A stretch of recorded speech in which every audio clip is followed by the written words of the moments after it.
আল্লাহ রাব্বুল আলামিন মুমিন বান্দাদের 9টি গুণের বর্ণনা করেছে। কয়টি গুণের? 9টি গুণে।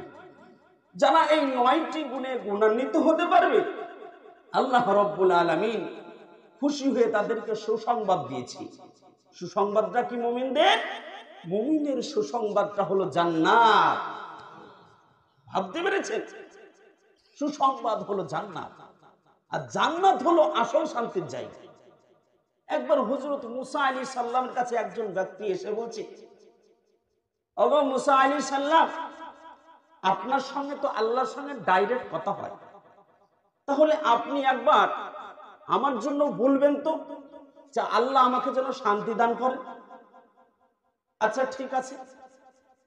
তারপরের দিন তুর পাহাড়ে গিয়ে হযরত মুসা আলাইহিস সালাম আল্লাহকে বলছে, আল্লাহ আপনার একজন বান্দা শান্তি চেয়েছে, সঙ্গে সঙ্গে ওই ব্যক্তির মৃত্যু দিয়ে দিয়েছে আল্লাহ রাব্বুল আলামিন। এবার মুসা আলাইহিস সালাম আবার ফের বাড়ি যখন ফিরছে, এমন তো অবস্থায় দেখছে যে ব্যক্তি শান্তি চেয়েছিল ওই ব্যক্তির মৃত্যু হয়ে গেছে। এবার আমাদের দুনিয়ার বুকে নিয়ম হলো, যারা চলে যায়, যাদের চলে যায় তারা আমরা কান্না করি কি করি না? কান্না করি, ভেঙে পড়ি। কিন্তু তারাও ওরকম ভাবে ভেঙে পড়েছে। এবার আবার ফের মুসা আলাইহিস সালাম তুর পাহাড় আবার ছুটছে, আল্লাহর কাছে এই ব্যক্তির জন্য শান্তি চাইলাম, আল্লাহ কেন মৃত্যু দিল? আবার আল্লাহকে বলছে, আল্লাহ আপনার কাছে তো ওই ব্যক্তির জন্য শান্তি চাইলাম, কেন মৃত্যু দিলেন? তো আল্লাহ বলছে, মুসা তুমি না নবী, দুনিয়ার খালি তাকে শান্তি দিয়ে তোমার হাতটাকে আমি ছোট করতে চাই না, আমি তোমার হাতটাকে উঁচা করে আমি তার মৃত্যু দিয়ে তার জান্নাতুল ফেরদাউসে তাকে নসিব করে দিয়েছি। ভাবতে পেরেছেন? তাহলে এখান থেকে বোঝা যায় দুনিয়ার শান্তি কোনো শান্তি না, দুনিয়ার অশান্তি কোনো অশান্তি না, দুনিয়ার কোনো শান্তি আর অশান্তি কোনো এটা কোনো আমাদের কামে আসে না। তো তার জন্য আমাদেরকে আসল শান্তি যেন আমাদের জান্নাতের ভিতরে হয়, তার জন্য আমাদেরকে 9টি গুণে গুণান্বিত হতে হবে। হবে ইনশাআল্লাহ 9টি গুণে গুণান্বিত। তাই 1 নম্বর গুণ সকলে বলি, আউযু বিল্লাহি মিনাশ শাইতানির রাজিম, বিসমিল্লাহির রহমানির রহিম, আত-তাইবুনাল আবিদুনাল হামিদুন। যারা সুসংবাদ প্রাপ্ত ব্যক্তি, যারা জান্নাতি ব্যক্তি, তাদের প্রথম নাম্বার 9 নম্বরের মধ্যে প্রথম নাম্বার গুণ হবে আত-তাইবুন। তারা তওবাকারী হবে।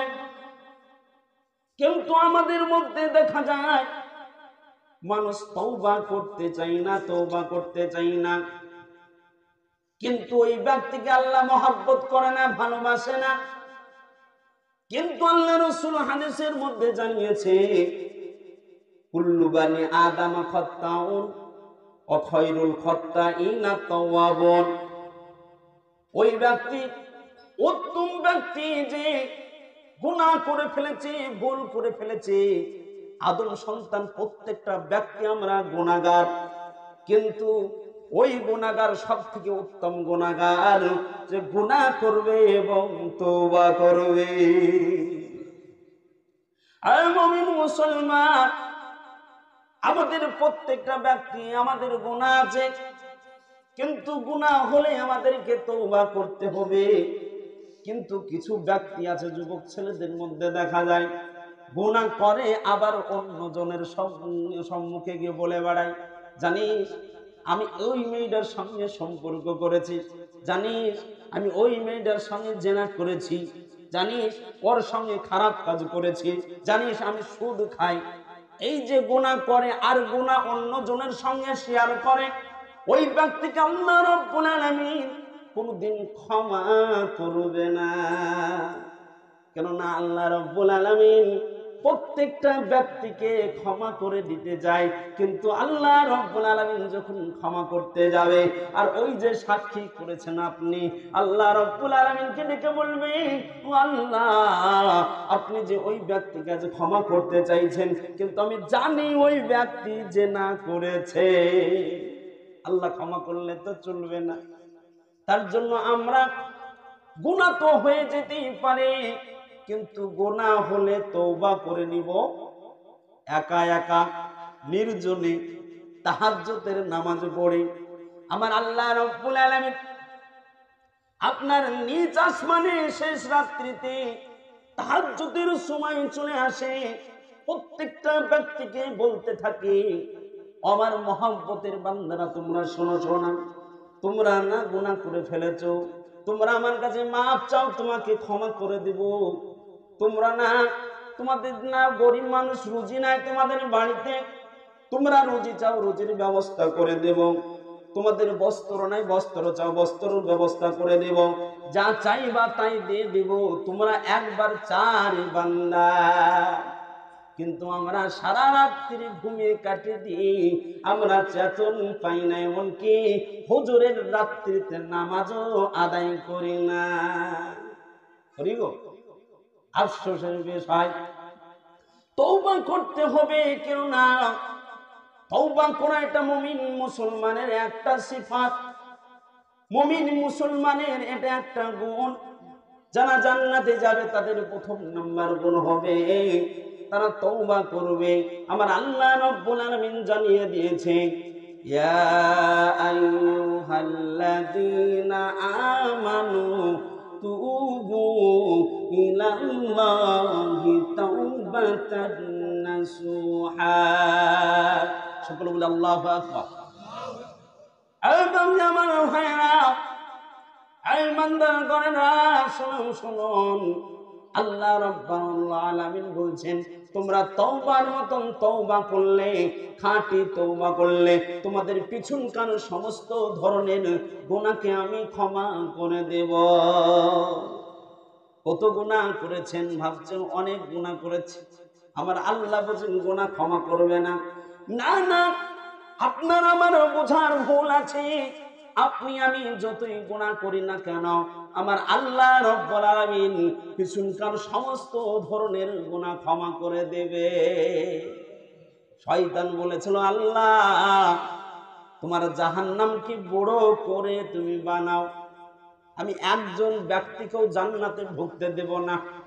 আমার আল্লাহ রাব্বুল আলামিন বলেছিল, এর শয়তান, তুই যতই চেষ্টা করিস না কেন, আমার বান্দাদেরকে ধোঁকা দিতে দিতে সে যদি 60 বছর হায়াত পায়, 59 বছর গুনাহ করেছে, 1 বছর থাকলে 1 বছরের মধ্যে 11 মাস গুনাহ করেছে, 1 মাস থাকলো তার মধ্যে 30 দিনের মধ্যে 29 দিন গুনাহ করেছে, একদিন আছে তার মধ্যে 24 ঘন্টা রাত্রির মধ্যে সে 23 ঘন্টা গুনাহ করেছে, 1 ঘন্টার মধ্যে আরো যে সময় আছে, যদি 5 মিনিট আগে গড়গড়ার আগ পর্যন্ত সে তওবা করে, তার পিছনকার সমস্ত গুনাহ ক্ষমা করে দিয়ে তাকে আমি জান্নাত দান করব। ভাবতে পেরেছেন মুমিন মুসলমান? তার জন্য আমি বলবো, বাংলাদেশের মানুষেরা, আপনারা নৈরাশ হবেন না, ভেঙে পড়বেন না।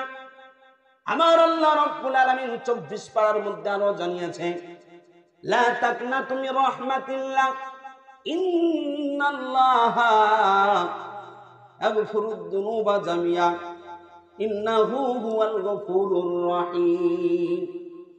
আমার আল্লাহ রাব্বুল আলামিন জানিয়ে দিয়েছে, তোমরা ভেঙে পড়বা না, গুনাহ করে ফেলেছো, নফসের উপর জুলুম করে ফেলেছো, তোমাদের গুনাহ ক্ষমা করে দেব।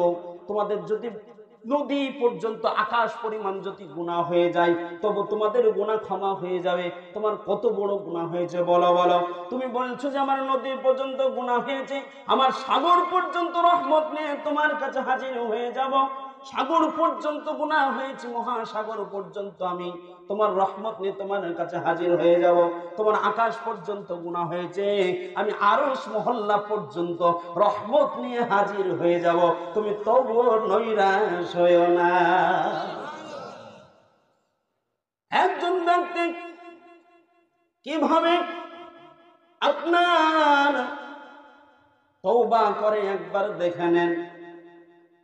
হযরত আবু হুরায়রা রাদিয়াল্লাহু তাআলা আনহু গভীর রজনীতে ঘুমাইতে যাবে মতো অবস্থায় একটা পাপাচারিণী নারী, একটা খারাপ মহিলা, সে আল্লাহ রাব্বুল আলামিনের একদম নিকৃষ্টতম বান্দী, ওই ব্যক্তি হযরতে আবু হুরায়রা রাদিয়াল্লাহু তাআলা আনহুকে বলছে, গো আবু হুরায়রা, আপনি বলুন বলুন, আমি একটা জঘন্যতম পাপ করেছি। যৌবনের তাড়নায় আমি জিনা করে ফেলেছি এবং জিনা করার ফলে আমার গর্ভে সন্তান এসেছিল। এই সন্তানটাকে আমি হত্যা করে ফেলেছি। আমার আল্লাহ রাব্বুল আলামিন এত জঘন্যতম পাপ কি আমার আল্লাহ ক্ষমা করবে নাকি? কোন সাহাবী গুনাহ করতেন না এবং গুনাহকে সাপোর্ট করতেন না। এবার ডেকে বলল, গো মহিলা, তুমি এত নিকৃষ্ট ধরনের পাপ করেছ যে পাপ ক্ষমা হওয়ার যোগ্য না। যে পাপ করেছ, প্রথম নাম্বার জিনা করেছ, তারপরে তুমি জিনা করার পরে তোমার যে ফল এসেছে, যে তোমার গর্ভে সন্তান এসেছে, ওই সন্তানটা ভূমিষ্ঠ হওয়ার পরে তাকে তুমি হত্যা করেছো। এত বড় নিকৃষ্টতম পাপ করেছো, তোমার এত বড় জঘন্যতম পাপ আমার আল্লাহ ক্ষমা করবে না। সেই মহিলা থাকতে না পেরে আছাড় মরে জমিনে পড়ে সে মুখ খামচাছে আর চুলগুলো নিকড়াচ্ছে আর জমিনে পড়ে ছটফট ছটফট করছে আর আল্লাহকে বলছে, আল্লাহ তুমি যদি ক্ষমা করো, তোমাকে আটকানোর মতন কেউ নাই গো আল্লাহ। আল্লাহ আমি যতই গুনাহ করি, তুমি তো আমার তুমি তো আমার আল্লাহ, তুমি তো আমার মালিক, তুমি তো আমার খালিক। আল্লাহ আমার পিছনকার সমস্ত ধরনের গুনাহ ক্ষমা করে দাও। কিন্তু এ করে আবু হুরায়রা বলে ফেলেছে তার গুনাহ ক্ষমা হবে না। সেও আর ঘুমাতে পারে না, রাত্রিতে ভাবছে যে আমি ঠিক বললাম না বে ঠিক বললাম। গোটা রাত্রি ঘুম নাই, সে ভাবছে কখন ফজরে আজান হবে আর আমি আল্লাহ রসুলকে জিজ্ঞাসা করব, আল্লাহ রসুল কি বলে আমি দেখব। এবার সঙ্গে সঙ্গে আপনার কিছুক্ষণের মধ্যে যখন আপনার ফজরে আজান শুরু হয়ে গেল, বিলাল রাদিয়াল্লাহু তাআলা আনহু আজান হাঁকতে লাগলো, আল্লাহু আকবার আল্লাহু আকবার আল্লাহু আকবার আল্লাহু আকবার। এরকম ভাবে যখন আজান দিতে শুরু করল, আজান দেয়া শেষ হয়ে গেল, হযরত আবু হুরায়রা রাদিয়াল্লাহু তাআলা আনহু মসজিদে নববীতে আল্লাহ রাসূলের পিছনে একদম নামাজে দাঁড়িয়ে গেল। দাঁড়িয়ে যাওয়ার পরে আল্লাহ রাসূল ফজরের নামাজে, আপনার প্রত্যেক দিন ফরজ নামাজ পড়ে আপনার আল্লাহ রাসূল ঘুরিয়ে বসতেন, বুঝলেন? আল্লাহ রাসূল ঘুরিয়ে বসতেন, সাহাবায়ে কেরাম আজমাইন দিন ঘুরি কিসের জন্য বসতেন? ওই যে আসহাবের সুফাতে যে ছাত্র মাদ্রাসা নামে ছাত্ররা থাকতো, ওখানে ওই ছাত্ররা ক্ষুধার্ত থাকতো। হাদিসের মধ্যে এসেছে ওই ছাত্র যখন ক্ষুধার্ত থাকতো, আল্লাহ রসুলের চেহারা দেখার সঙ্গে সঙ্গে তাদের ক্ষুধা নিবারণ হয়ে যেত। সকল ভাবতে পেরেছেন? তাহলে ওই আবু হুরায়রা যখন আল্লাহ রসুল ঘুরে বসেছে, বলছে, ইয়া রাসূলুল্লাহ, ইয়া হাবিবাল্লাহ, আপনার কাছে আমি একটা প্রশ্ন করতে চাই, বা এই প্রশ্নটা আমার নয়, একটা মহিলা করেছে। আল্লাহ রসুল বলল, কি বলো? ভেঙে রাত্রির ঘটনাটা ভেঙে বলল, ইয়া রাসূলুল্লাহ, ইয়া হাবিবাল্লাহ, গত রাত্রিতে আমার কাছে একজন মহিলা এসেছিল। সেই মহিলা বলেছে যে আমি জিনা করেছি, জিনা করার পরে আমার গর্ভে যে সন্তান এসেছিল, এই সন্তানটা আমি হত্যা করেছি। আল্লাহ রাসূল বলছে, যে তাহলে তুমি কি বলেছো বলো। যে ইয়া রাসূলুল্লাহ হাবিবাল্লাহ, আমি বলে ফেলেছি যে তার গুনাহ ক্ষমা হবে না। ইয়া রাসূলুল্লাহ হাবিবাল্লাহ, আমি কি ঠিক বলেছি? আল্লাহ রাসূল বলল, ওগো আবু হুরায়রা, তুমি ঠিক বলো নাই, তুমি ঠিক বলো নাই। কেননা আমার আল্লাহ রাব্বুল আলামিন ওই মহিলার পিছনকার সমস্ত ধরনের গুনাহকে আমার আল্লাহ রাব্বুল আলামিন ক্ষমা করে দিয়েছে।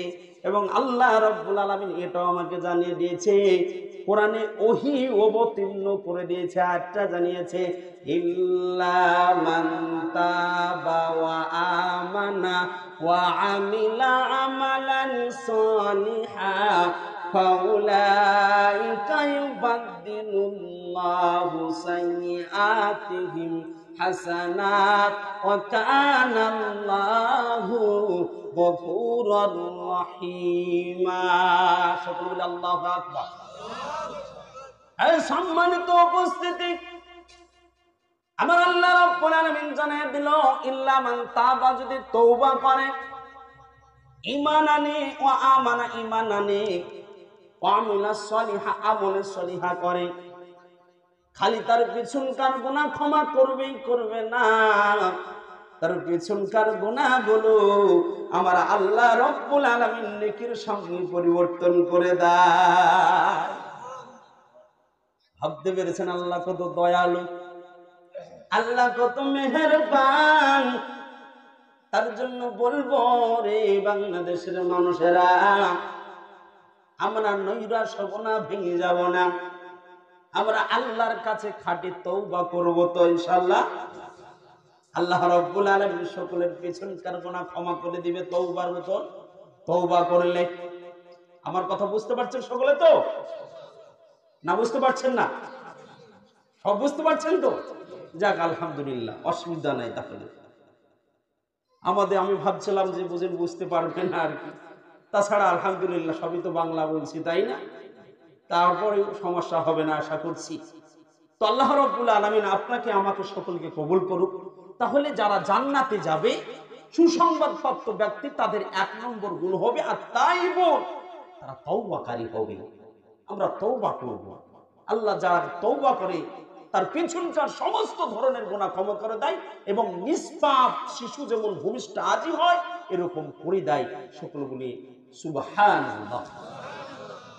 তারপরে আল্লাহ রাব্বুল আলামিন মুমিন বান্দাদের 2 নাম্বার গুণ বলেছেন, আত-তাইবুনাল আবিদুন। আবিদ ইবাদত করনে ওয়ালা হবে। কি হবে? ইবাদত করনে ওয়ালা হবে, মানে ইবাদত বন্দি করবে। আজকে আল্লাহ রাব্বুল আলামিন দুনিয়ার বুকে আমাদেরকে সৃষ্টি করেছে। আল্লাহ রাব্বুল আলামিন জানিয়ে দিয়েছে, ওয়ামা খালাকুতুল জিন্না ওয়াল ইনসা ইল্লা লিয়াবুদুন। সকলে বলে আল্লাহু আকবার। জিন এবং মানুষকে সৃষ্টি করেছে আমার আল্লাহ রাব্বুল আলামিন ইবাদত বন্দি করার জন্য। আর দুনিয়ার বুকে আমরা এসে খেলা মেলা, আজ সব কিছু দেখেন, এখানেই দেখেন। আমি দেখে আসলাম বাজারে অনেক মানুষ ঘোরাফেরা করছে, কিন্তু আজ এই জায়গাতে এসে বসা তাদের সুযোগ হয়নি। ভাববেন সুযোগ হয়নি, তার কারণ আছে, পরে বলছি, আপনাদেরকে বলছি। সুযোগ হবে না, ওদের দিলে মোহর লেগে গেছে। কোরআনের কথা ভালো লাগে না, হাদিসের কথা ভালো লাগে না, ইসলামের কথা ভালো লাগে না, তাদের গান বাজনা শুনতে ভালো লাগে। মুমিন মুসলমান ইবাদত বন্দি করতে হবে। সব থেকে উত্তম ইবাদত হলো প্রথম ওয়াক্তে নামাজ আদায় করা। খালি নামাজ, রোজা, হজ, যাকাত এগুলাই ইবাদত নয়। একটা মানুষের সঙ্গে আপনি ভালো ব্যবহার করবেন, এটাও ইবাদতে গণ্য হবে।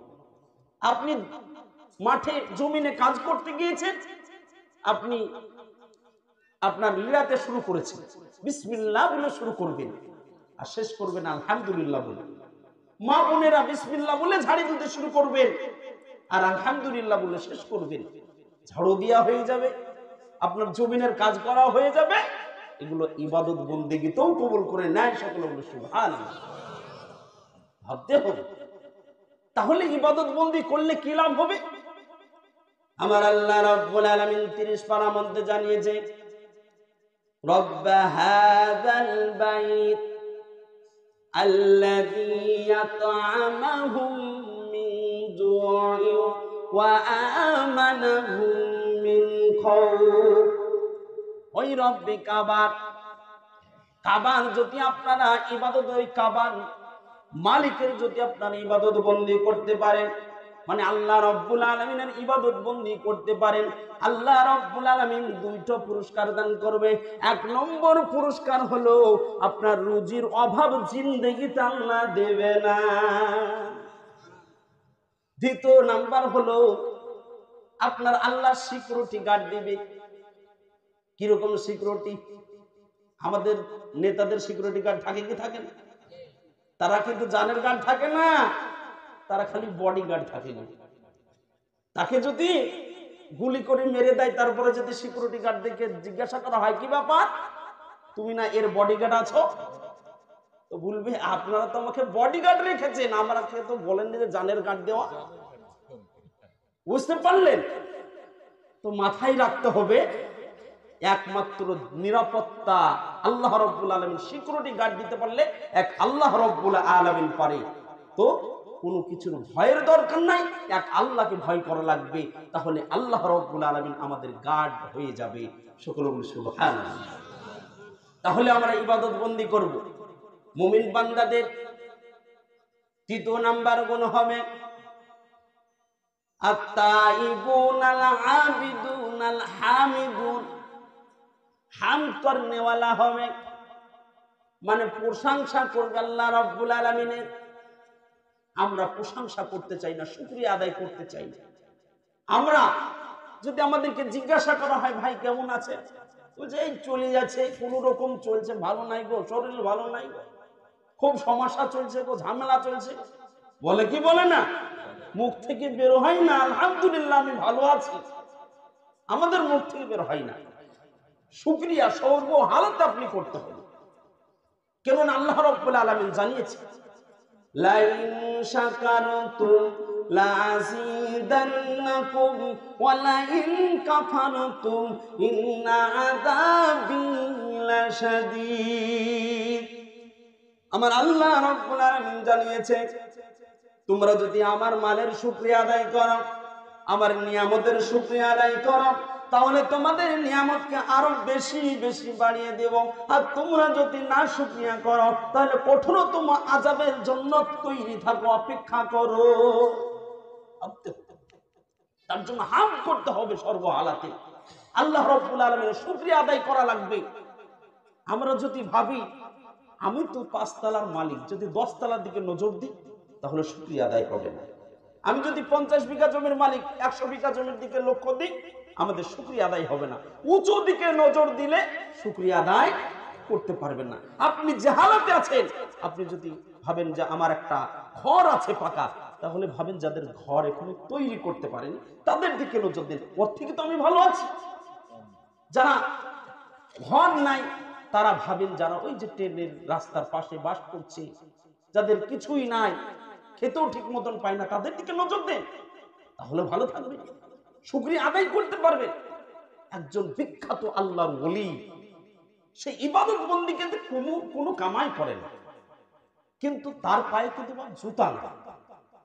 সে মনে মনে ভাবছে আল্লাহ আমার সবই ঠিক আছে, আল্লাহ যদি জুতা জোড়া থাকতো তাহলে এই জুতা পরে পরে আমি ইবাদত বন্দি করতে যেতাম, মসজিদে যেতাম, এখানে যেতাম, নামাজের দিকে মানুষকে ডাকতাম। আল্লাহ জুতো নাই, এটা মনে মনে দুঃখ করছে, আফসোস করছে।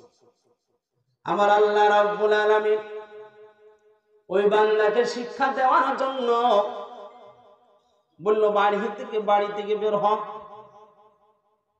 বের হওয়ার সঙ্গে সঙ্গে এবার রাস্তা দিয়ে চলে যাচ্ছে, দেখবেন ভ্যানে চলে যায়, দেখেন না 2খানা পাও নাই, আছে কিনা এরকম আছে না? ও দেখছে যে 2খানা পাও নাই, এরকম ব্যক্তিকে দেখে বলছে আল্লাহ আমার জুতোর দরকার নাই, আল্লাহ তুমি আমার দুখানা পা দিয়েছো, এর জন্য আপনার শুকরিয়া আলহামদুলিল্লাহ।